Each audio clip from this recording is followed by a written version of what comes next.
I'll be showing 7 new features in Microsoft Teams. This includes the AI-infused content from camera, music mode, and a whole lot more. Bonus, if you've ever dreamed of seeing banjo in a Teams meeting, now's your chance. So let's get started. The first new feature is Content from Camera, which is a powerful new Teams meeting feature that uses AI and is great for remote work and remote schooling. Let's see how this works. I'm here in a Teams meeting, and I'm going to go up to the top and click the Share tray. You'll see a new choice that's called Content from Camera. Click this. There's 3 options: Whiteboard, Document, and Video. And we're going to show Whiteboard today, but you can experiment with some of the other ones. Choose Whiteboard. This brings you to the new dialog for Content from Camera. Click Got It. What it's going to do is it's going to look automatically for a whiteboard. It's going to scan the zone, and it found a whiteboard. And you saw that it put little borders around it. And you can see me, hey, I'm superimposed on top of that. I have some options. I can change my camera right here. I can choose the content type. We'll leave it at whiteboard. I can turn off the presenter overlay. So, hey, look, now I'm looking normal. Click that on and to put you into overlay mode. You can even choose to detect the edges or not. And you can choose to scan again if you want to get a better scan. I'll click Share. Now I'm sharing, and I'm going to go write on the whiteboard. So right now you can't see what I'm writing. So I'm watching the meeting. I'm like, oh, what's Mike writing?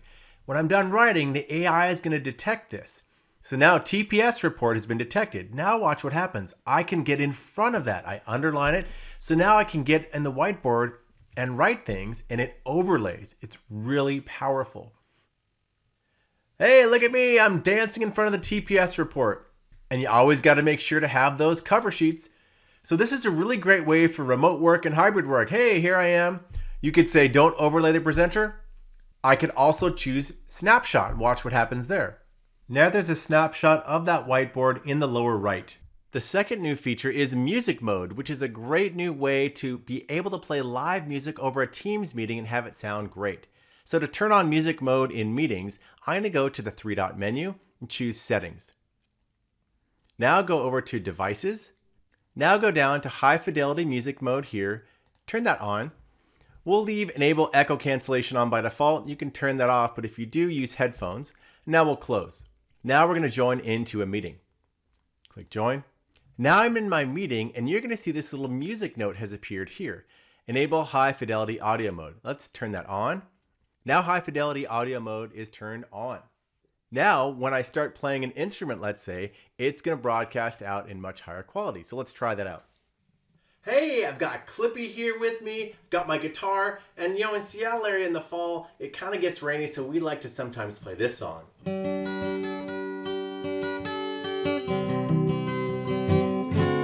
Little Here Comes the Sun by the Beatles.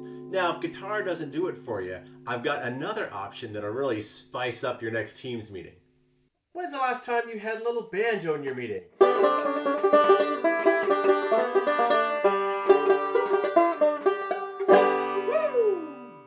The third new feature is high-speed meeting recording playback for your Teams meetings. We've just added this. So I'm going to go to the 3-dot menu here, and I'm going to choose Start Recording. Now this meeting is recording. Now oftentimes someone might miss a meeting, and I may be giving a really long and slightly boring presentation on the solar system, and I'm going through and there's some people in the meeting. Now afterwards, when the recording is done, there's going to be other people who want to watch and listen to this, but they don't want to hear me drone on for, let's say, 30 minutes. They want to cut that in half and go to 15 minutes. So we're going to speed ahead. I'm going to go and stop the recording right here. And now we're going to show what it looks like on the other side if someone comes and watches that Teams meeting later, and now they can run it in high speed. Now I'm here in my OneDrive, and I'm going to go to Recordings, and I was the person who set this meeting up. Here's the new meeting. You're going to see Content from Camera. That was the title of the meeting. I'm going to open this video file up.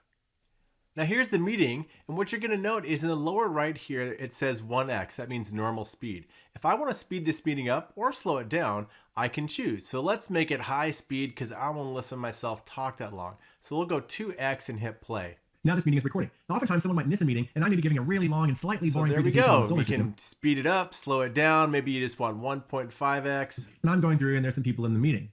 Now afterwards, when the recording is done, there's going to be other people who We've brought the ability to speed up your recorded videos for all of your Teams meetings.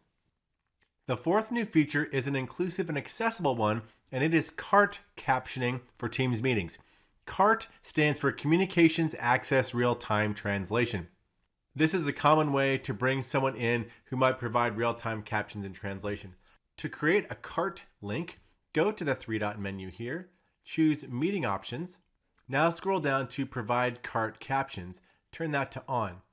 And you're going to see a little URL and copy link pop up. And if you don't see that, make sure to hit the save button and it'll pop right up. So then I'll click copy link. And now I can just mail this link out to whoever is going to be providing CART captioning. And they have all the info they need with this link. There's also a link in the description of this video for more information on CART captions. The fifth new feature is the Consumer Teams app is now built into the new Windows 11. So I used Windows key plus C to launch it. And right here, this is a version of Teams that is built for consumers, and it's great for chatting with friends, with family. It's kind of like the next generation Skype is how you might think about it. So I'll click Get Started right here. This launches the new Teams dialog for the first time, and I'm going to use my consumer account, which is my Hotmail account. I could choose to use a different account, but in this case, we'll just choose this. So the first time you run it, you put in your name, you put in your info, you can sync your Outlook.com and Skype contacts so you can find all the other people that first time. So if you're using Skype for a while, this is really easy, and I'll choose Let's Go. So here is Teams. It's very similar to the corporate version of Teams or the school version of Teams, but it's a little bit more scaled down. It's really focused on chat as well as video. But you can see here the interface is fairly similar. I can go and look at my activity. That will show up here. You can chat with people. So I can chat with my contacts, I can form groups, and there's also a calendar. So if you're familiar with Teams, this calendar will look similar, and I can go and obviously do meetings. So I can meet now, and I'll start meeting. This is just like the version that you have in Teams or work or Teams for school. Turn on my camera. Hey there, hit background filters. Maybe I want to blur my background like this, and then join. I can get a meeting link. I can share it in Outlook Calendar, Google Calendar, or just share this link with an email. I'll just close this. Here I am in Teams meetings, all these options up here, very similar to what you've seen in a normal Teams meeting, and I'll just leave here. So that's a quick tour of the Teams that is built right into Windows, and expect updates and improvements to come here in the future.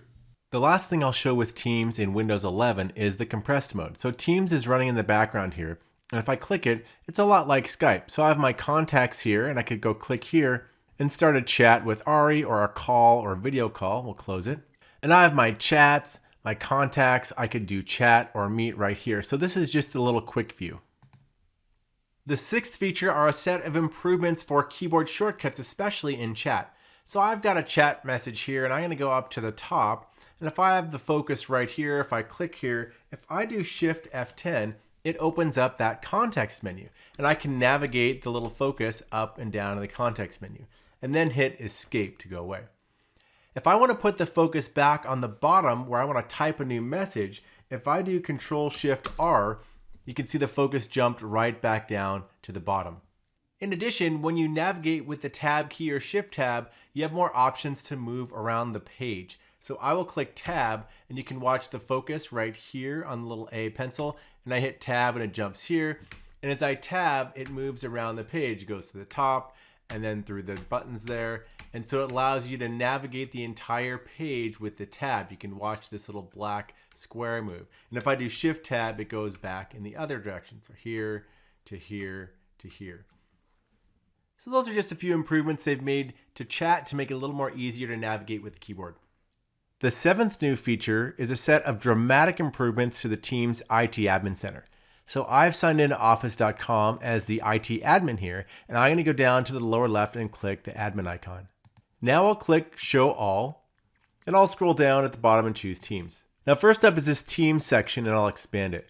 This Teams section allows me to manage all the general Teams experiences, and it's been updated to include all the settings related to Teams, channels, templates, clients, etc. We've also added this Teams settings page, show this. A bunch of great things on here. I'll scroll down briefly. I'm not going to go through all the details. And the Teams update policies page. And then lastly, Teams upgrade settings. A lot of new improvements there. The next one is users here, and I'll expand. Now this manage users is brand new. And this allows me to easily manage all my user needs in one place. And this section also includes settings for guest users and external users. Next up is Teams Devices right here, and I'll expand. The Teams Devices section used to be called just Devices, but this also helps manage multiple types of Teams devices all in one place. In addition, there's a bunch of renames down here. So Teams Rooms is what the old name was. Now it's called Teams Rooms on Windows. Collaboration Bars is now called Teams Rooms on Android. Teams Panels is just Panels. And then Teams Displays is Displays. And IP Phones is just Phones. Next is Voice right here. I'll click to expand and scroll a little. The Voice section now includes all aspects of Teams telephony. Teams voice applications, related policies, and then some new ones that have been added. Down at the bottom here, holidays is new, and also resource accounts. Lastly is analytics and reports at the very lower left, and I'll expand that and scroll a little.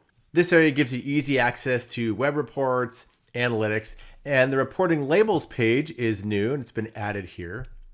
And also call quality dashboard. I'll click this, and now I have all my call reporting information right here. There are some additional links in the description of this video, but hopefully this gives you a nice overview of the significant updates in the Teams IT Admin Center. If you found this video useful, give it a like. Now, if you want to keep up with all the latest videos I'll be releasing, subscribe to my channel and then just ring the bell to keep notified for all the latest posts.